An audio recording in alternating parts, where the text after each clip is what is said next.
Bienvenidos a la Iglesia del Redentor Ciudad de México. Les damos la bienvenida a aquellos que vienen por primera vez. Sean bienvenidos. Ojalá este día puedan ser consolados con el Evangelio. A nuestros hermanos, qué gusto verles nuevamente. Y también a las personas que nos ven en Facebook Live, aquellas que nos ven en Internet y que verán esta charla, sean bienvenidos al Redentor. Y les recuerdo antes de comenzar que los niños pueden pasar a cuneros o pueden pasar a la clase de niños, está al lado derecho, así que sus bebés pueden pasarlos para allá. Hay maestros preparados, maestros que les dan dulces y les enseñan buenas historias, así que les invito a que vayan de este lado, al lado derecho, a mi derecho y a su izquierdo algunos. Así que bueno, hoy vamos a meditar en un texto que se encuentra en Primera de Juan, capítulo 5, versículos 13 al 21. ¿Quieres que me cambie de micrófono o está bien? ¿Sí? Ok. Es que se escucha un poquito de...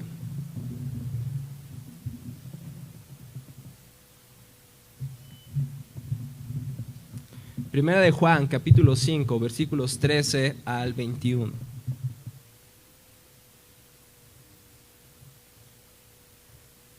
Hoy terminamos nuestra serie en el libro Primera Carta de Juan.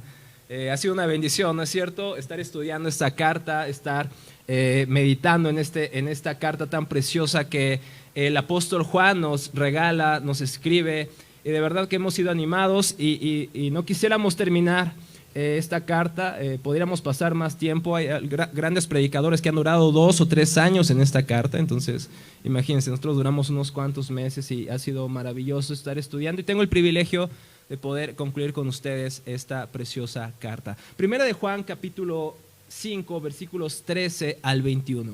¿Sí está bien, ahí está bien mi voz? ¿Me pueden escuchar ahí atrás?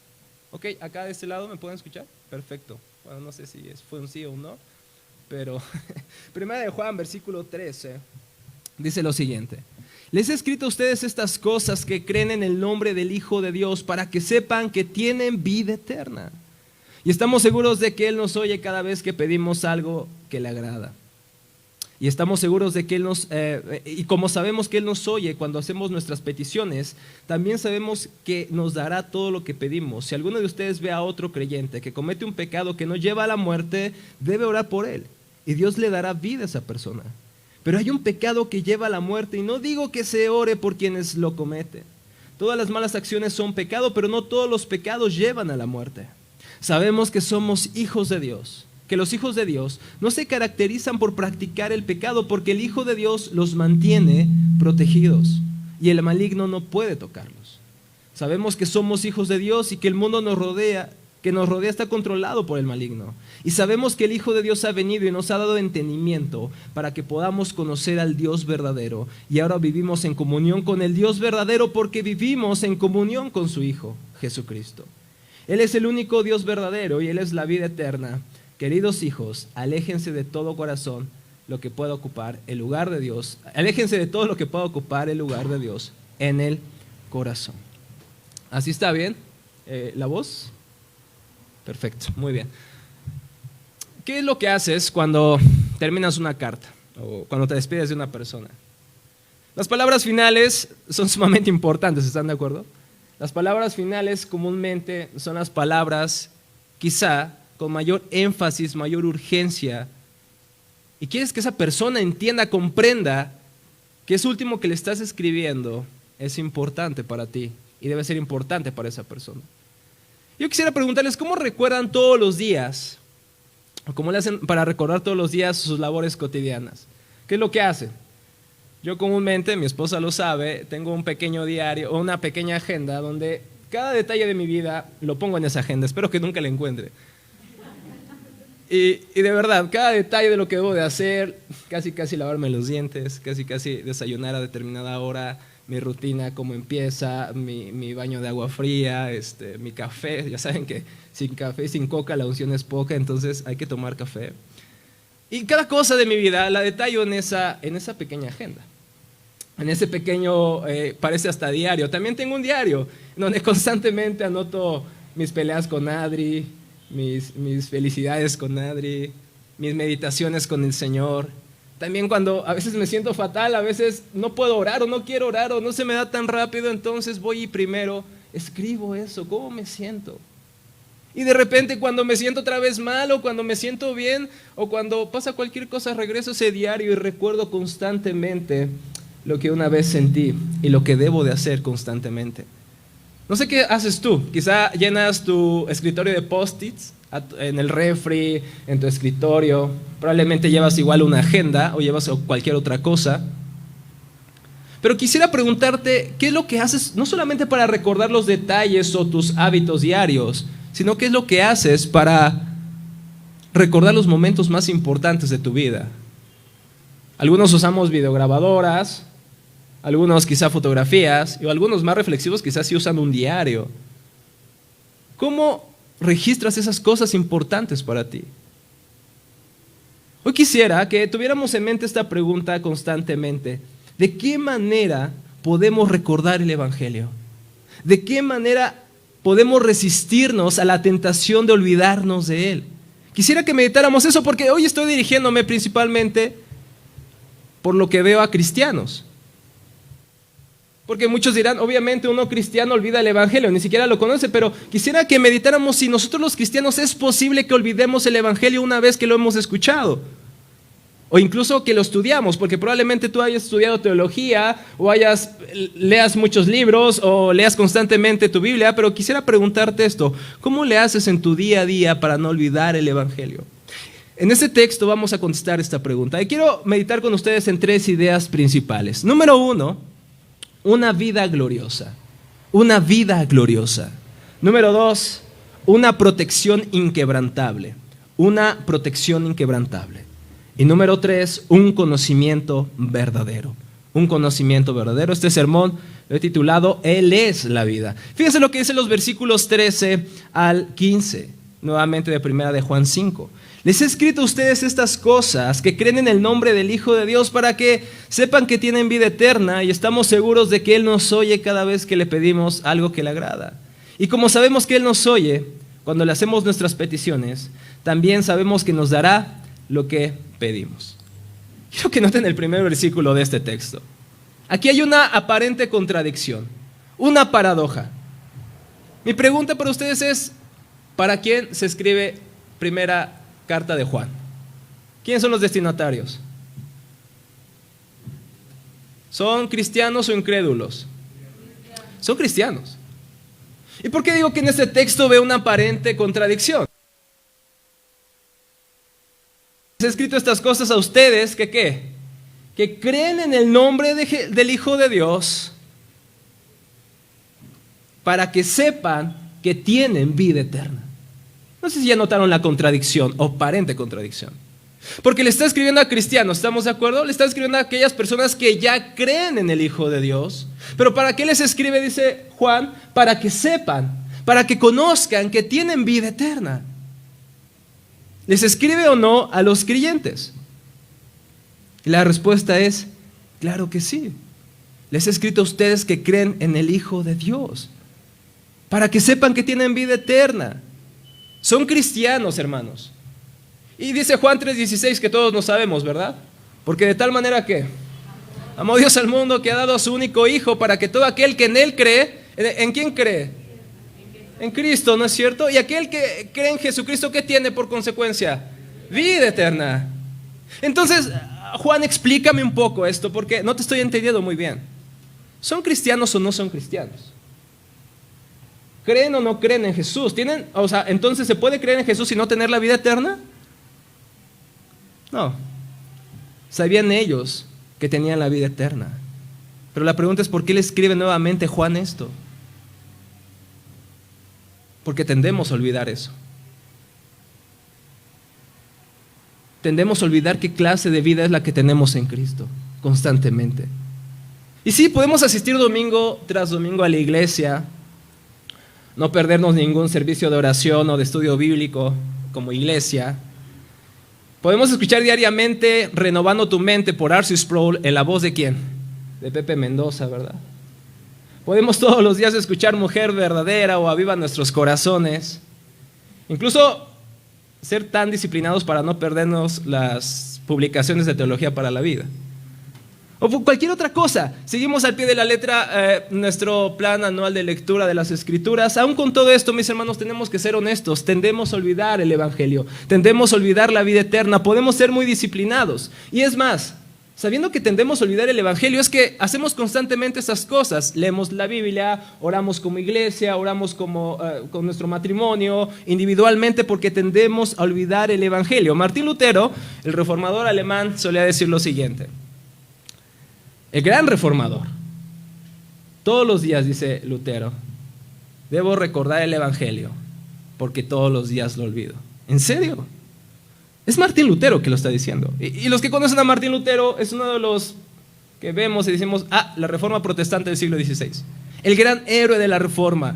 Aquel que se opuso a la iglesia, aquel que se opuso a la iglesia que se estaba apartando del Evangelio, aquel que se puso ante Carlos V, aquel que se opuso al Papa León X, aquel que enfrentó a todos los poderes de su tiempo. Él mismo dice, yo olvido el Evangelio. Wow. Si Martín Lutero lo olvida, sin duda Rafael Riveros lo olvida. Sin duda lo olvidamos. Es más, fíjense lo que le escribe Pablo a Timoteo en 2 de Timoteo 2:8. Siempre recuerda que Jesucristo, fíjense, un viejo pastor como Pablo le escribe a un joven pastor. Haz de cuenta que es Víctor y Rodrigo. Siempre recuerda que Jesucristo, descendiente del rey David, fue levantado de los muertos. Esa es la buena noticia que yo predico. Pablo le está diciendo a otro pastor, no olvides a Jesucristo. No olvides que Él resucitó. No olvides que Él es descendiente de David, que Él fue levantado de entre los muertos. No olvides tu vida eterna. Aún el pastor más habilidoso y joven y fuerte como Timoteo lo podía olvidar. A un reformador tan inteligente, tan capaz y tan aferrado como Martín Lutero lo olvida. Solemos, mis hermanos, nosotros tenemos que confesar también olvidar el Evangelio. ¿Y cómo nos damos cuenta que olvidamos el Evangelio? Por ejemplo, ¿cómo tomas tus decisiones día a día? ¿Cómo las tomas? Déjame hacerte unas preguntas. ¿Qué es lo primero que piensas cuando tomas una decisión importante en tu vida? ¿Piensas inmediatamente en la gloria de Dios? ¿O piensas en cómo esto te va a beneficiar a ti? ¿Qué es lo primero que recurres? ¿A quién le preguntas? ¿Dónde fundamentas esa decisión? ¿Por qué filtro sueles pasar esas decisiones? Y tenemos que ser honestos, aunque seamos cristianos, a veces Dios no es lo primero. Ni su palabra es nuestra guía, ni Cristo nuestro fin. Constantemente somos nosotros. Es ahí cuando te das cuenta que aunque sepas mucha Biblia, has olvidado ¿el qué? El Evangelio. Aunque tengas grandes ideas doctrinales en tu mente. O incluso puede ser que olvides el Evangelio en tu relación con tu cónyuge. ¿No es cierto? ¿Cómo lidias con los problemas y discusiones diarias con tu esposo o tu esposa? ¿Qué haces? ¿En qué te refugias? ¿En tu orgullo, en tu justicia o en tu inocencia? Porque casi siempre, ¿quién tiene la culpa de todo? Pues mi esposa, ¿verdad? O mi esposo, yo no. Siempre, no sé si ustedes viven lo mismo, pero Adri vive con una persona muy santa y ella siempre se equivoca. Constantemente pensamos eso. Nos refugiamos en nuestro orgullo, nos rendimos nuestra arrogancia y le decimos, mi amor, perdóname. Sino que castigamos a nuestra pareja con el silencio, con la indiferencia. Ahí vemos claramente cómo olvidamos el ¿qué? El Evangelio.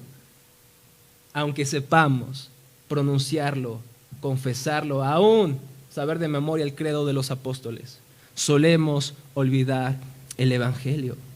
Fíjense lo que decía Martín Lutero otra vez. Voy a recurrir mucho a los reformadores, espero que no me censuren esta predicación. Pero Martín Lutero decía en un tono humorístico, pensé que el viejo hombre había muerto en las aguas del bautismo. Pero descubrí que el infeliz sabía nadar y ahora tengo que matarlo todos los días. ¿Quién de ustedes, hermanos cristianos, no luchan aún con su pecado? Nuestro viejo hombre se aferra, está derrotado, pero aún se aferra a nuestras decisiones. Juan Calvino, comentando 1 de Juan capítulo 5, dice lo siguiente: como debe de haber progreso diario de nuestra fe, así Juan dice que escribió para aquellos que ya habían creído. ¿Para qué? Para que crean más firmemente y con certeza más grande. Y así disfruten de una confianza más completa en cuanto a la vida eterna, porque todavía hay en nosotros muchos remanentes de incredulidad. Y quiero que notes que uno de los grandes reformadores, sistematizadores y una gran influencia para la iglesia presbiteriana dice esto: yo también lucho con la incredulidad. Todavía tengo remanentes de la incredulidad. ¿Cómo puede decir alguien algo así como Juan Calvino? Es porque es una tendencia de cada uno de nuestros corazones. Aún del cristiano más longevo en la fe, solemos no creer en la voluntad de Dios. Creemos que mejor es nuestras voluntades. Por eso pecamos. Porque sabemos cuál es la voluntad de Dios, pero decimos, no es tan satisfactoria como mi propia voluntad. Prefiero hacer lo que yo quiero. Porque desconfiamos de la voluntad de Dios. Pensamos que nuestra defectuosa, pecadora voluntad es mejor que la voluntad de Dios, que es agradable, es buena, agradable y ¿qué? Perfecta. Por eso Juan no se harta de recordarles a sus hermanos que tienen vida eterna. Fíjense, el término, como lo tenemos en nuestras Biblias en español, es correcto. Tienen, no tendrán. Tienen ahora vida eterna. No es algo lejano, mis hermanos, no es algo que vemos al horizonte y esperamos que llegue. Es algo que ya vivimos. Es algo que ya experimentamos. Pero para ser honestos, cuando pensamos en la vida eterna, ¿en qué pensamos normalmente? En angelitos, ¿verdad? Pensamos en la vida eterna como nosotros, igualitos pero más regordetes, con unas alitas y una arpa, tocando por todos los siglos de los siglos, amén. Pero esa teología no, déjenme decirle que no es de la Biblia. Esa teología es de las películas y de las pinturas, pero no de las escrituras. La pregunta, ¿qué es la vida eterna entonces? Si no es cantar con los ángeles y con una arpa para siempre, entonces ¿qué es la vida eterna? Si es algo que ya disfrutamos ahora, entonces ¿qué es la vida eterna? Ahora tienen vida eterna. Fíjense lo que dice Juan 17, versículo 3. Juan 17, 3. Y la manera, como dice la Biblia de las Américas, esto es la vida eterna: conocerte a ti, el único Dios verdadero, y a Jesucristo, a quien tú enviaste a la tierra. Eso es la vida eterna. Conocer a Dios. Conocer al Señor, conocer al mismo Dios a través de Jesucristo. Mi hermano, te pregunto esta mañana, ¿tienes vida eterna? ¿Conoces esta vida de la que te estoy hablando? ¿Has conocido al Señor? Y escucha bien, no solamente hablo de un conocimiento intelectual del cristianismo, como incluso los demonios lo tienen. Santiago 2:19 dice que ¿crees que Dios es uno? ¿Qué dice Santiago?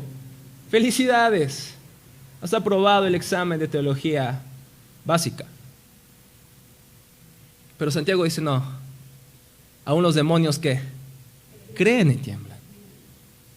No solo hablo de un conocimiento meramente intelectual de las grandes doctrinas de la fe, o que estés de acuerdo solamente con el cristianismo. No, la palabra que se usa aquí para conocer es conocer estrechamente, conocer en nuestros corazones, no solo en nuestras mentes, sino en el corazón a Dios. Si lo deseas día con día, si anhelas escuchar su palabra, si sientes que te hundes cuando no oras, cuando no vas con Él, déjame decirte que tienes esta relación con el Señor. No hablo de una religión más dentro de los accesorios de toda tu vida. La pregunta es, ¿Cristo es tu vida? ¿O es algo más? A tu espiritualidad. ¿Cristo es tu vida esta mañana? ¿Acaso Dios es la realidad de toda tu existencia? ¿Acaso Dios es el centro de todo lo que haces y eres? ¿Sabes que a pesar de todos los conflictos, problemas que puedas vivir, incluso en tu propio corazón, tu propio pecado, tu propia maldad, sabes que aún así eres de Él y Él es tuyo?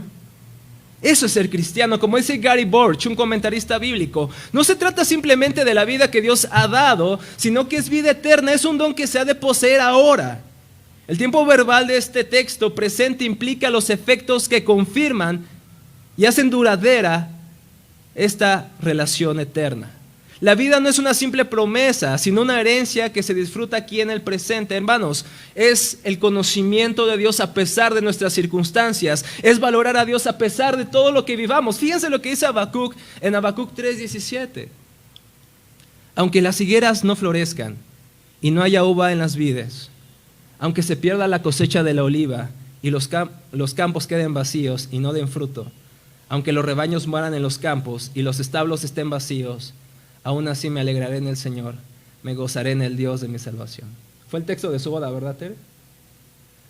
Ese texto nos revela qué es la vida eterna. No importa la situación del mundo, la situación a mi alrededor o lo que estoy viviendo. El Señor es más que una doctrina. El Señor debe ser nuestra alegría. Esto es la vida eterna.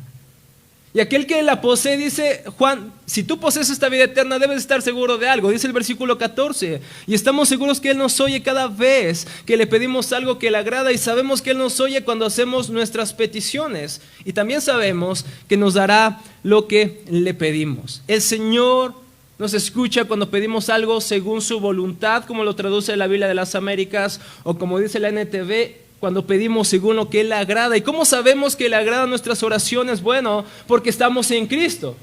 No es porque oremos de una manera muy sofisticada. No es cierto que los miércoles de oración hay hermanos que oran de una manera tan linda y tú dices, ¿cuándo voy a orar de esa manera como ese hermano?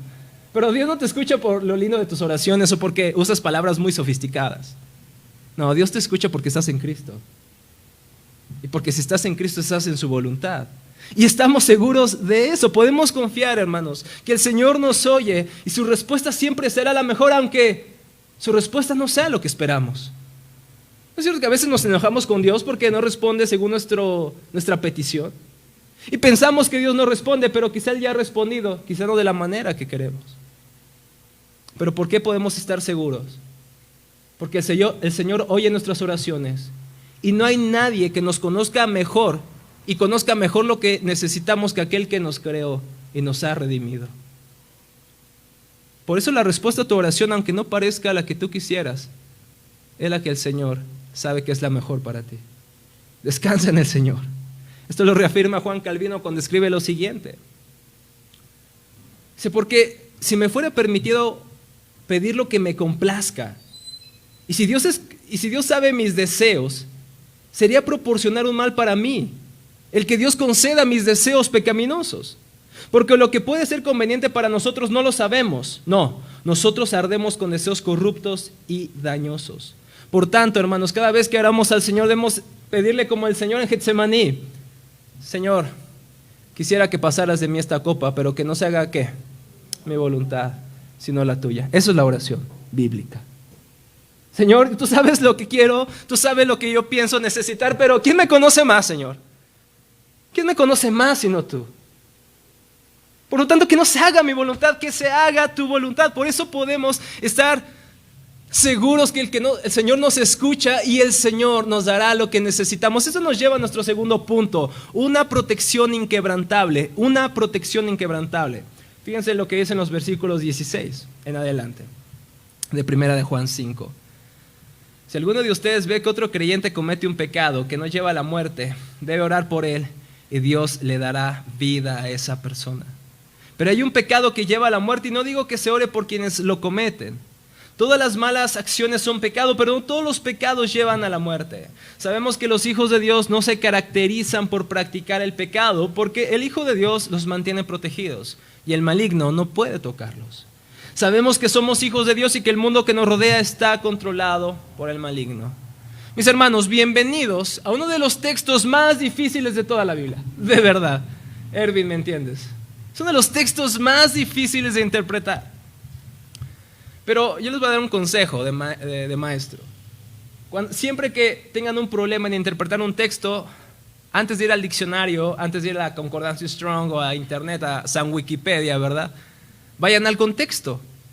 ¿Qué es lo que Juan está queriendo decir con esto según lo que ha escrito antes y lo que escribe después? En este caso lo que escribe antes, porque aquí acaba esta carta. ¿Qué es lo que dice antes? Y dice Juan que oremos. Si vemos otro creyente que está cometiendo un pecado, ¿qué debemos hacer? Orar por esa persona. Y aquí Juan revela una verdad importante, innegable. Los verdaderos cristianos también, ¿qué, hermanos? También pecamos, aunque no practicamos el pecado. Pero también caemos en pecado.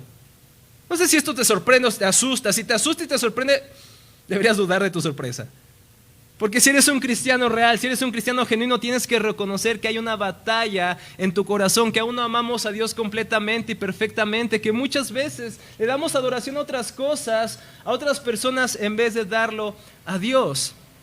Y detrás de cada ídolo, o más bien la consecuencia de tener un ídolo, es que constantemente estamos pecando. Todo pecado, en otras palabras, se origina en que tenemos un ídolo. Espero que los jóvenes en la clase de ídolos del corazón hayamos entendido esto. Por ejemplo, ¿por qué mentimos? Porque quizá amamos demasiado nuestra reputación, ¿verdad? Y no queremos que se vea manchada. Eso es nuestro ídolo. La mentira es una consecuencia de que amamos algo más que a Dios. Por ejemplo, en Éxodo, ¿cómo inicia la ley? ¿Cuál es la primera prohibición de la ley? ¿No qué? No adorarás a dioses falsos. Y después viene no cometerás adulterio y los demás mandamientos. ¿Por qué el Señor pone en primer lugar no tendrás dioses ajenos delante de mí? Porque detrás de todo pecado hay un ídolo a quien le rendimos nuestra adoración. ¿Por qué mentimos? Quizá amamos demasiado nuestra reputación. ¿Por qué codiciamos?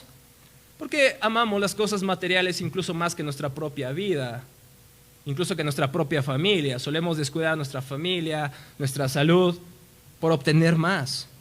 Por ejemplo, ¿por qué odiamos a otros? Es porque nos amamos demasiado a nosotros mismos. Y tendemos nosotros los cristianos a luchar con eso. Pero la pregunta es, ¿qué haremos cuando esto suceda, hermanos? ¿Cuál es nuestra reacción, por ejemplo, cuando conocemos que un hermano ha caído? ¿Qué es lo que comúnmente hacemos? Lo criticamos. Lo hacemos a un lado. Nos apartamos de esa persona porque ha pecado. La pregunta es, ¿por qué lo hacemos? ¿Por qué lo tratamos así?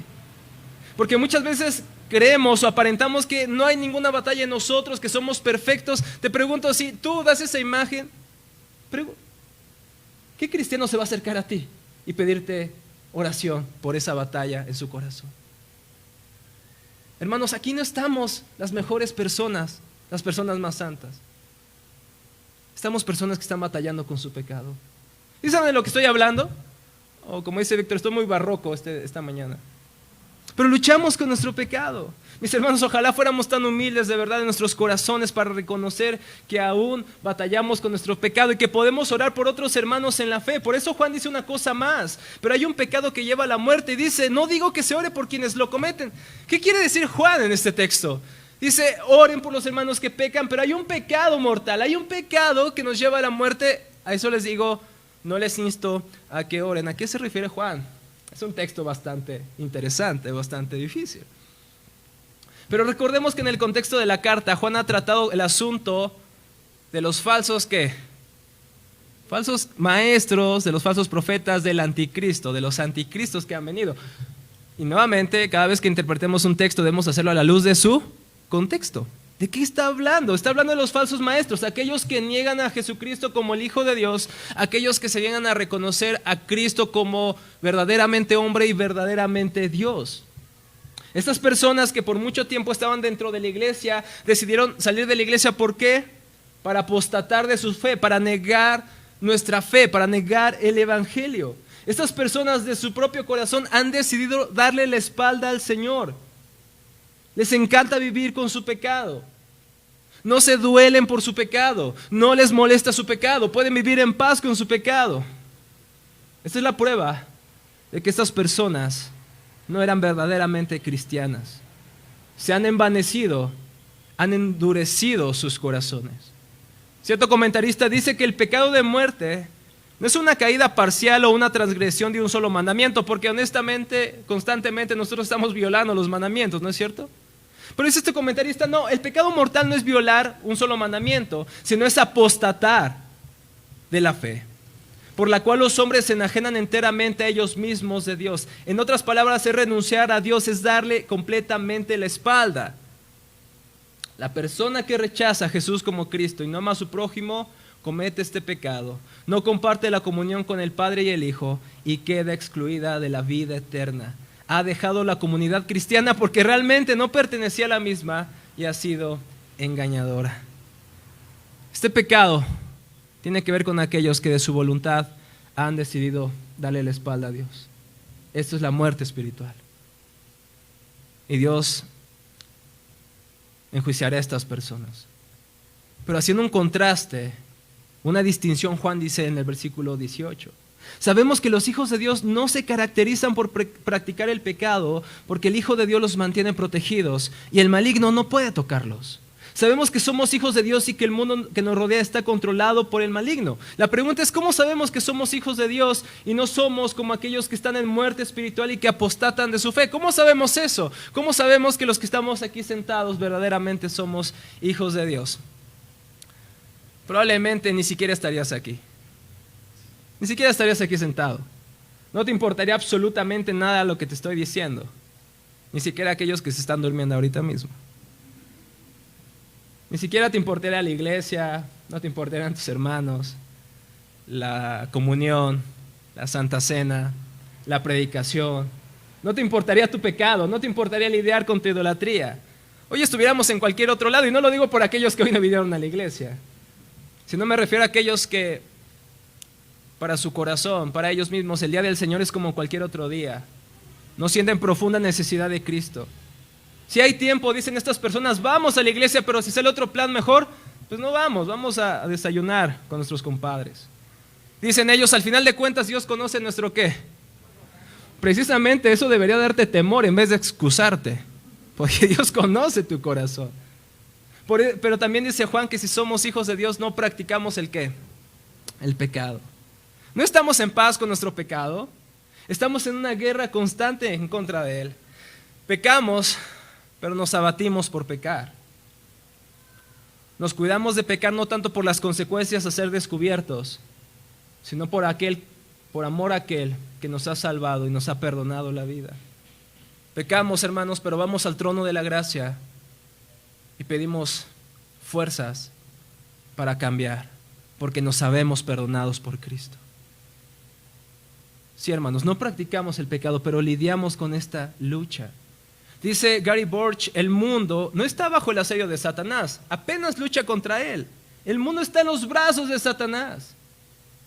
El mundo está contento con el pecado, el mundo está contento con lo que Satanás ofrece, pero el Hijo de Dios no puede estar contento con eso. Por la gracia del Señor, mis hermanos, no somos más como lo éramos antes. Pero no por nosotros, porque si por nosotros fuera, una y otra vez estaríamos regresando a nuestra vida anterior. Es porque Cristo nos sostiene. Por Él es que no somos como los cerdos que constantemente se están ensuciando en el lodo, sino que somos como ovejas errantes que van para con su pastor para ser lavadas. De hecho, dice Martín Lutero, somos pecadores, pero justos en esperanza. Justos en esperanza. Esa es nuestra esperanza, esa es nuestra fe. ¿Por qué, hermanos? ¿Por qué es que no somos dejados a nuestros pecados? Dice Juan, porque el Hijo de Dios nos mantiene ¿qué? Protegidos. Es por su fuerza, no por tu fuerza. Si fuera por mi fuerza y por tu fuerza, ¿cuántas veces ya me hubiera alejado del Señor? Es porque Él nos mantiene protegidos. Aquí se halla nuestra seguridad, aquí se halla nuestra fe, porque el Hijo de Dios nos protege. Y esto tiene profundas implicaciones para tu batalla espiritual todos los días. Por ejemplo, cuando luchas con tu pecado, ¿acaso te vas a dar por vencido? ¿Para qué seguir luchando? A veces decimos, si no puedo dejar este hábito, si tengo esta misma inclinación, si constantemente estoy llamado a este pecado, si constantemente soy atraído, ¿para qué entonces seguir viniendo a la iglesia? ¿Para qué leer la Biblia? ¿Para qué orar si sigo siendo un pecador? Cuando vengan estas preguntas y estas interrogantes a tu mente, recuerda esto: el Hijo de Dios te protege. No estás solo en tu pecado. No estás solo en tu depresión. No estás solo en tu dolor. Él te sustenta, mi hermano. Y Él te va a librar. Y vendrá un día en que Él va a eliminar cada molécula de nuestro pecado. Y no habrá más dolor. No habrá más angustia. No habrá más maldad. Esto nos lleva a nuestro último punto. Un conocimiento verdadero. Fíjense lo que dice Juan, terminando su carta, en el versículo 20. Y sabemos que el Hijo de Dios ha venido y nos ha dado entendimiento para que podamos conocer al Dios verdadero. Y ahora vivimos en comunión con el Dios verdadero porque vivimos en comunión con su Hijo Jesucristo. Él es el único Dios verdadero y Él es la vida eterna. ¿Quién es el único Dios verdadero? ¿Quién es la vida eterna? Jesucristo. Por lo tanto, en una conclusión, Juan dice: queridos hijos, aléjense de todo lo que pueda ocupar el lugar de Dios en su corazón. ¿Por qué este pasaje debería darnos esperanza? Mis hermanos, porque el Hijo de Dios ha venido. ¿Y eso qué significa? Eso significa que hay buenas noticias. Son las buenas noticias del Evangelio. Porque si el Hijo ha venido, si verdaderamente se ha encarnado, como Juan trata de demostrar en toda su carta, entonces Él ha vivido de una manera perfecta. Y si ha vivido de una manera, ha vivido perfectamente, ha muerto injustamente. ¿A causa de quiénes? De nosotros. Pero Él también ha resucitado poderosamente. ¿Ahí podemos terminar el sermón y terminar la definición del Evangelio? No. Él también ha ascendido al cielo.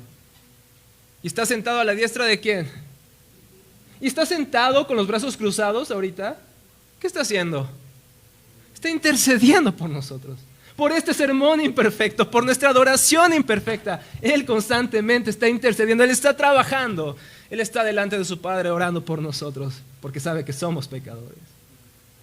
Pero también, hermanos, un elemento que jamás se nos debe de olvidar el Evangelio es que Él vendrá, no probablemente, vendrá seguramente. Porque este pasaje es esperanzador, porque nos da las noticias gloriosas del Evangelio, hermanos. Esto es el glorioso Evangelio. Y no solo es glorioso porque nos salva del infierno y de los terrores, consecuencias del pecado, sino porque nos otorga el más grande de todos los dones, como lo denomina John Piper. Nos da a Dios mismo. Tenemos una relación con Dios. Y esto lo dice el versículo 20. El Hijo de Dios ha venido y nos ha dado entendimiento para que podamos conocer al Dios verdadero. Y ahora vivimos en comunión con el Dios verdadero porque vivimos en comunión con su Hijo, Jesucristo. Dice, Él nos ha dado el entendimiento, nos ha dado la forma de acercarnos a conocer a un Dios que es más grande que nosotros mismos, un Dios mucho más grande que nuestros pensamientos, un Dios mucho más grande que nuestra imaginación, un Dios que no nos podemos acercar. Porque Él es santo y nosotros somos pecadores. Por eso, mis hermanos, es únicamente a través de Cristo. No hay otra forma en que los que antes éramos enemigos de Dios, ahora seamos vencidos por su amor en la cruz. Y ahora voluntariamente nos sometemos a Él. Pero ¿quién, sin la obra del Señor en nuestros corazones, decide seguir a Cristo? ¿Quién quiere ser cristiano? A menos que el Señor obre en nuestros corazones. Quiero que meditemos, para ir terminando, con estas palabras del teólogo holandés Herman Bavinck. Dice lo siguiente. Les prometo que es la última cita que voy a hacer. Debido a que el Padre comparte su vida con Cristo y da expresión de su pensamiento en Cristo, por lo tanto, el ser pleno de Dios se revela en Él, es decir, en Cristo. No solo nos declara el Padre, no solamente nos predica acerca del Padre, sino que nos revela su nombre, en sí mismo nos muestra y nos da al Padre. Cristo es Dios expresado, pero también Dios dado. Él es revelándose y Dios compartiéndose a sí mismo, y por lo tanto está lleno de verdad, pero también lleno de gracia. En otras palabras, es Jesucristo encarnándose y diciendo: ustedes no pueden acercarse a mí por sus méritos, por sus fuerzas. Yo me acerco a ustedes. Yo desciendo a ustedes y tomo forma humana. Ese es el Evangelio. Cristo es Dios expresado y Dios dado. El verbo conocer, como ya lo mencionamos, tiene que ver con una intimidad con Él. No solamente con hechos intelectuales acerca de Dios, sino con una cercanía con Dios. Por eso, mis hermanos, esa frase y esa predicación en nuestros días, que todas las religiones nos llevan ¿a quién? A Dios, ¿no es cierto? Es falsa totalmente. Es falsa completamente. Puesto que Cristo dijo: yo soy el camino, la verdad y la vida. No un camino como si existieran varios, no una vida como si existieran muchas vidas, no una verdad como si existieran muchas verdades. Él es el camino, Él es la verdad y Él es la vida. Por eso Cristo dice confiadamente: el que me ha visto a mí, ¿Ha visto a quién? Ha visto al Padre. Mis hermanos, fuera de Él, toda religión, toda secta, todo movimiento nos aleja, en vez de acercarnos, nos aleja del único Dios verdadero. Por eso, como dice cierto comentarista, no era la última cita, discúlpenme. Dice, como dice este comentarista, el conocimiento del cristiano se centra en la genuina realidad, en cosas sucedidas en la historia. Así en el versículo 20, Juan no dice simplemente ustedes conocen la verdad, sino que conocen ¿a quién? Al verdadero. No conocen una idea abstracta, filosófica, conocen a una persona y esa persona es Jesucristo. Por eso Juan termina diciendo, queridos hijos, aléjense de todo lo que pueda ocupar el lugar de Dios en el corazón. Así termina Juan su carta. Y fíjense cómo inicia con esa frase de cariño, hijitos, hijitos queridos. En vista de todo lo que les he dicho desde el capítulo 1 hasta estas palabras, ¿cuál es la conclusión de la carta? Huyan de la idolatría. Huyan de aquello que se pone en el lugar de Dios en sus corazones. Puesto que conocen al Dios verdadero, aquel que puede satisfacerles completa y plenamente. Por eso orábamos, cantábamos esta mañana, Jesucristo, ¿qué? Jesucristo basta. Aunque lo cantemos, tenemos que ser honestos. Aún necesitamos huir de esas cosas en las que creemos que eso basta. ¿No es cierto? Dice Juan, huyan de la idolatría. En otras palabras, hijitos, no hay otra cosa que más les haga daño que adorar otra cosa o a otra persona en lugar de a Dios mismo. Apártense, dice. Porque para Dios, mis hermanos, los ídolos son abominables en primera instancia porque atentan contra su propia gloria, pero en un segundo término es porque también, hermanos, daña la imagen de Él en nosotros. Los ídolos nos esclavizan, nos someten a sus duras y crueles exigencias y nos terminan deformando en lo profundo de nuestros corazones. Tienes que tener la seguridad de esto. Aunque tus ídolos te prometan paz, felicidad y placer, lo único que te terminarán ocasionando es caos, infelicidad y lamento. No sé si recuerdan a Gollum. ¿Sí? Ok. En la trilogía del Señor de los Anillos. Les invito encarecidamente a que la vean o lean los libros. Muy buenos. Pero Gollum era un hobbit. Diríamos que era una persona normal, ¿no? Bueno, hobbit como era un hobbit. Pero a causa de su idolatría, de su amor obsesivo por el precioso que era el anillo, terminó convirtiéndose en un ¿qué? Un espectro, en un monstruo. ¿Y cómo terminó? Perdió a todos los seres que amaba, el lugar que disfrutaba. Todas las cosas que más amaba se le fueron de las manos. No solamente deformó su aspecto, sino que también su alma. ¿Y cómo terminó Gollum? ¿Cómo termina este personaje tan emblemático de esta trilogía? Termina siendo destruido tras su ídolo, quemado por la lava del monte del destino. En esta mañana, ¿en quién vas a poner tu salvación? ¿En quién o qué vas a poner tu esperanza? ¿La pondremos en Jesucristo o seguiremos poniéndola en otras cosas? Y como sabemos que seguiremos constantemente luchando con la idolatría, debemos recordar que, hermanos, todos los días, el Evangelio. Que el Señor bendiga su palabra. Bendito Dios, te damos muchas gracias por este tiempo, Señor. Te damos gracias porque podemos meditar en tu palabra y podemos acercarnos a ti, Señor.